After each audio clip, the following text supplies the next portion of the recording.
Welcome to the Explainer. Now, I know what you're probably thinking. The inguinal canal? That's just one of those topics that brings back frustrating memories of staring at endless lists of Latin terms in some heavy anatomy textbook. But we're going to completely flip that script today. We're going to explore the inguinal canal not as a dry list of words to memorize, but as a dynamic, incredibly complex structural marvel of biological engineering. Seriously, this is a story about brilliant design, immense physical pressure, and ultimately, structural vulnerability. Okay, so let's set the stage here and establish exactly what we're looking at. We're talking about a space that is incredibly small, but honestly absolutely vital.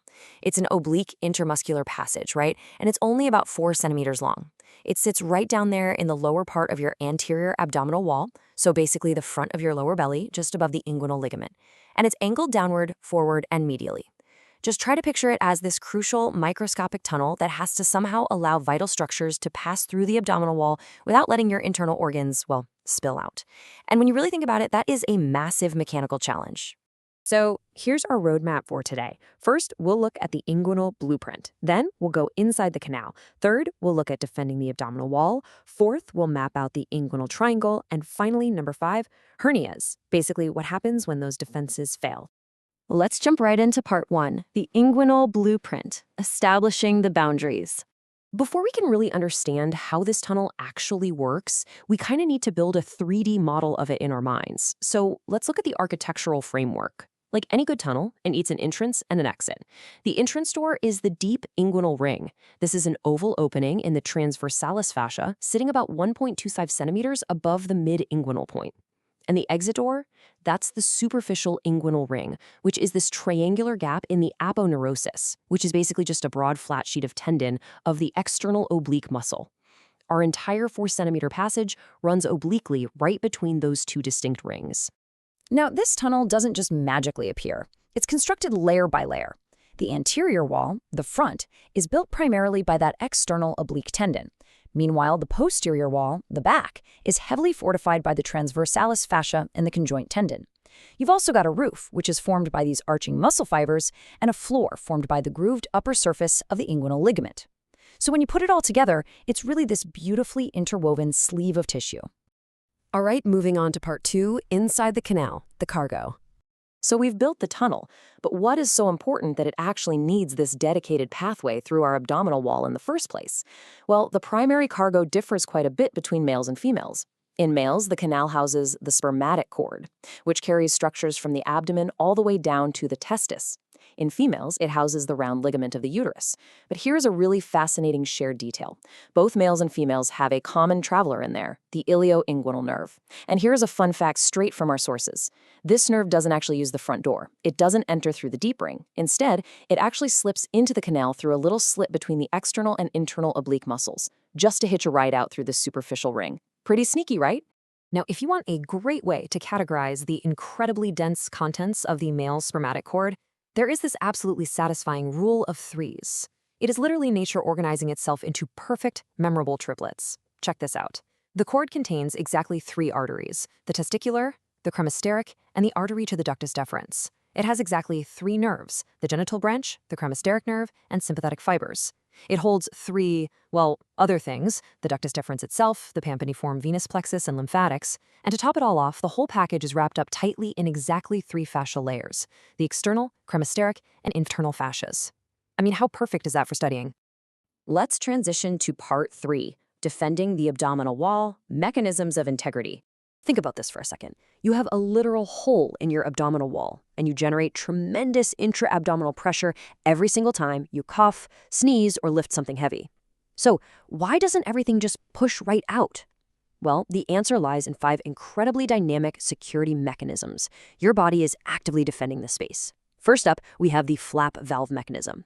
Because the canal is oblique, the deep and superficial rings don't line up directly. So when pressure rises, the anterior and posterior walls get smashed together like a flap, sealing the tunnel shut. Second is the guarding of the rings. You literally have muscles sitting directly in front of and behind the rings to reinforce them. Third, the shutter mechanism. The internal oblique arches over the canal like a flexible roof, and when it contracts, it pulls down to the floor, closing it up just like a window shutter. Fourth, the slit valve mechanism, where contracting muscles physically pinch the superficial ring shut. And finally, the 5th, the ball valve mechanism. The cremaster muscle actually pulls the testes up, and it acts like a literal plug right in the superficial ring. It's honestly like a high-security bank vault locking down from every single angle. On to part 4, the inguinal triangle, identifying the weak point. Now, despite all those incredible vault-like defenses we just talked about, there's a very specific anatomical zone where structural integrity is, well, extremely vulnerable. And this is the inguinal triangle, also known as Hasselbalch's triangle. Let's map it out real quick. On the medial side, it's bordered by the lower 5 centimeters of the lateral edge of your six-pack muscle, the rectus abdominis. Laterally, it's defined by the inferior epigastric artery, and inferiorly, the base is the medial half of the inguinal ligament. So why does this particular triangle matter so much? It's because the floor of this specific area is essentially just peritoneum, some extraperitoneal tissue, and fascia transversalis. In other words, it's just a thin sheet of connective tissue. There is absolutely no thick muscle backing it up here. So when abdominal muscles weaken, which happens a lot over time in elderly individuals, this triangle is exactly where direct blowouts occur. Which brings us perfectly to part 5, hernias, when defenses fail. So what exactly happens when those flap valves and shutters we talked about just can't hold back the pressure anymore? We get structural failure, a hernia. And the absolutely crucial point here is understanding the distinct differences between the two main types of inguinal hernias, indirect and direct. An indirect hernia is usually a congenital issue, meaning it's a defect that's been there since birth. It enters right through that deep inguinal ring, travels obliquely down the canal, and typically takes on a pear shape. It's generally seen in younger kids. A direct hernia, on the other hand, is an acquired issue. It happens over time due to muscle weakness, typically in older adults. And instead of going down the canal, it pushes straight forward through that vulnerable posterior wall we just mapped out, Hasselbalch's triangle. And because it just pushes straight through, it has a much more globular shape.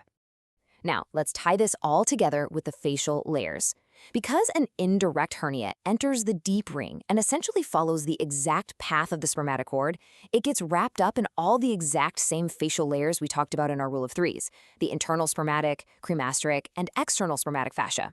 But remember, a direct hernia punches straight through the posterior wall, medial to the inferior epigastric artery. Because it takes this totally different route, it acquires different coverings. Most notably, it completely misses the internal spermatic fascia. So the exact location of the structural failure totally dictates the layers of the resulting hernia. It's a perfect architectural consequence.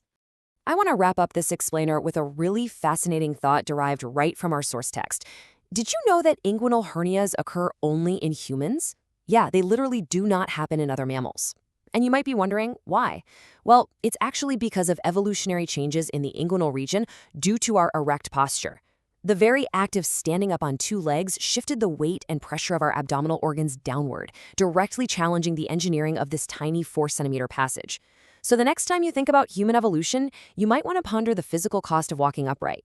Thanks for joining me on this explainer, and keep questioning how things work.